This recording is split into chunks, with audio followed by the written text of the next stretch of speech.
এবার হবে ফাইনাল খেলা। বিপ্লবী সরকার এই মুহূর্তে দরকার।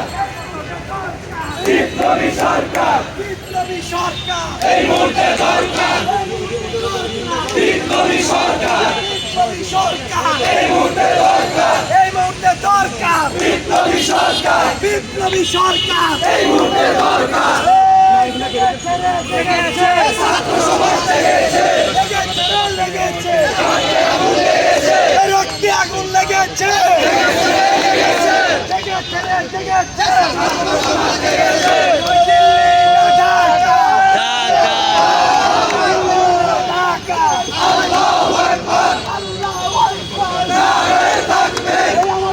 বাংলায়